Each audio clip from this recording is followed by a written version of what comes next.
Hey guys, what's up? This is Helsing920, and it's time for the console war. And tonight in episode 2, I am going to be discussing the one system out of this generation of consoles that I don't own yet, and that is the Microsoft Xbox 360. Yes, I'm covering the Xbox 360. Now, first of all, even though I don't own the system, I would love to own one. The problem is, I just haven't gotten around to going out and purchasing one, and I've never had really the money for it.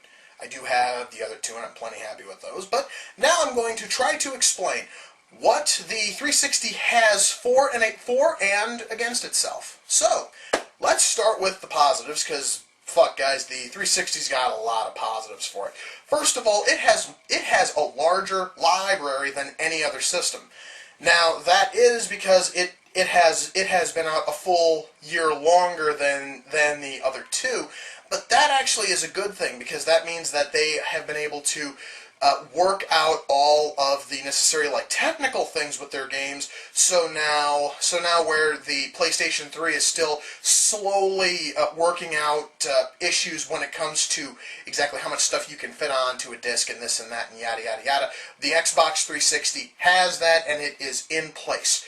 Also, they also have a wider selection of games, a wider fucking variety of types, because, folks, I am not going to lie, the fucking Wii is almost nothing but casual games, and the PlayStation 3 is almost nothing but quote-unquote hardcore games, and the 360 is a nice balance of both.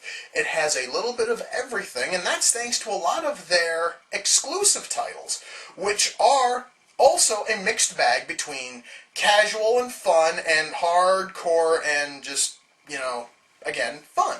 So, we have those. One other huge positive now is that there is a 360 bundle whose price is down so low that it actually is down around the Wii's price, which means that it is priced to own.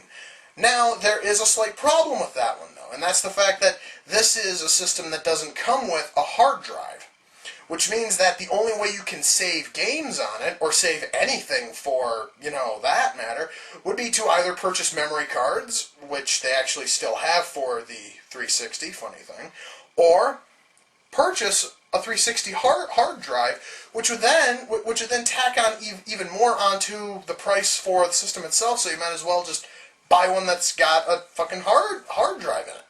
So, those actually are the positives, but still, folks, if you honestly just have to own the system, that actually would be the bundle to go with. Now, when it comes to the negatives, because there are a couple of negatives. First of all, let's talk about backwards compatibility. Now, I have to explain this, because I didn't get around to talking about this in the previous part, and this is about the Nintendo Wii. It is completely backwards ready for every GameCube game, which to some is a good thing and to some is a bad thing. I don't care. If I ever want to buy a GameCube game, I can play it without any issues. I just need to get a GameCube memory card. No big deal. And the PlayStation 3 at least used to be almost totally backwards ready for the PS2 and the PS1, and now they've changed that up, but that is something for the next video in this series. But the Xbox 360 started off with only being backwards compatible with the 50 biggest selling games, which meant that you could only play like Halo and Halo 2 and Barbie's Horse Adventure. No, I'm not kidding. That was one of the first games that was backwards compatible with the Xbox 360 because it was one of their biggest sellers. And they now, every so often, are putting out updates and patches and crap to actually allow you to play more games, and that's kind of retarded, because the PlayStation 2, they had, or rather the PS3, they maybe had like a few dozen games which you couldn't play, and those were normally the more obscure titles. So, whoopee. However, when it comes to the 360, the fact that you have to download packs in order to play older games is kind of sad, and it seems a little bit unnecessary to me. Another problem has to do with Xbox Live, and I know I'm going to get a lot of shit on this one, but I don't like the fact that Xbox is charging for its online service. Let me attempt to explain why. Folks, The previous generation, we had the Xbox. It was the only system which was online ready the moment that you took it out of the box.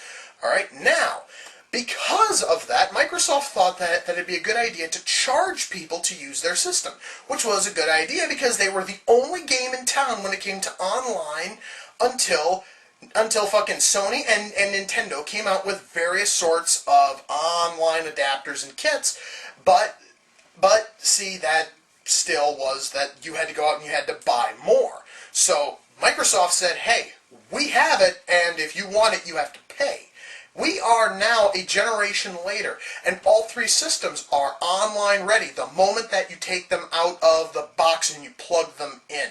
You are all set to play online. And even though the Wii has some of the worst online at times, the PS3 has fucking online that is equal to the Xbox 360. The only difference is you don't have to pay to play online on the PS3. Now, perhaps maybe if Microsoft would give us something to actually make that $50 a year worth it, like perhaps maybe you get to play online and you get a $50 credit in the Xbox Live Marketplace for you to download anything, add-ons, games, themes, anything you fucking want. You have a free $50. Have fun. You know, they could be doing that, but they aren't. Instead, you get the same things you get on the PSN, only you have to pay for it. And I just think that's kind of sad to me, alright? I just find that to be rather stupid. Now, one other problem, and I know I'm going to get a lot of hate on this one as well. 4 simple words, folks. Red ring of death. For those of you who don't know what I'm talking about. The Xbox 360 was shipped 1 year before the others, which means that it was just rushed out there, and it came out quick. And because of this, Microsoft didn't actually bother to test to see if it was going to be ready for all of these games and for the copious amounts of gameplay time that people were expected to play on it. So, what happened was the systems wound up overheating, and you'd see these 3 little lights here, which basically was the system telling you, I am done, fuck you. So then you'd have to send the system back to Microsoft, and then they would either fix it and send it back, or they would send you a new system. Now, the problem with this is, perhaps maybe if Microsoft would have pushed back the release date on the Xbox 360 by just maybe a mere 6 months and done a little bit more testing, this would not be a common occurrence with Xbox owners. Now, and like I said, I know I'm going to get a lot of hate from people because I'm saying that it's a common occurrence. And it is. Because where I've only heard of one instance of a PlayStation 3 dying, I've heard of dozens of instances of Xbox 360s dying. And frankly, that seems rather sad because I can go and I can grab an older video game system. I can grab any older video game system. I could grab a Dreamcast. I can go out, I can get a Genesis. I can plug them in, I can go and I can put in a game and it will play. It will play without any issues, 9 times out of 10. The Xbox 360 is going to red ring. It actually used to be about a 40% chance of it going in red ringing, but Microsoft has been slowly working on fixing it, so now it's only about a 15 to 20% chance that your system is going to red ring, and that percentage to me is still a little bit too high. I would love it to be down more around 5%, and then I will consider purchasing it. Because that was really the only thing which stopped me, was I didn't want to have to go through all of the hassle of contacting Microsoft, having them send me a box that I can put my system in, send it out to them, and then not be able to touch my system for over 2 weeks while they are fixing it. So yeah, that is why I have a PS3 instead of a 360, is because of the red ring. Now, if Microsoft is able to fix this, and I mean honestly fix it and put a better cooling system into the Xbox 360, I will happily purchase one. I will buy one in half a heartbeat if I actually have the money for it. However, that was it. That was the one thing which stopped me. And hey, if anyone has a 360 and they just want to get rid of it, and it's actually functional, hey, by all means, let me know and I might be able to try to shoot you a fucking offer. So yeah, Folks, the Xbox 360, it is a very cool system. It has a ton of awesome games. It does have a couple of flaws, but I would still recommend it if you absolutely positively have to have like Halo or Gears of War or any of the other exclusives, because that's really the one thing which is saving the Xbox 360 is its exclusives. It has a ton of awesome exclusives, and really, that would be the only thing to buy it for, because everything else you can just get on the PS3 and it'll play exactly the same. So, folks, that is the end of part 2. And until next time, take care, and I'll see you all in the near future. Peace.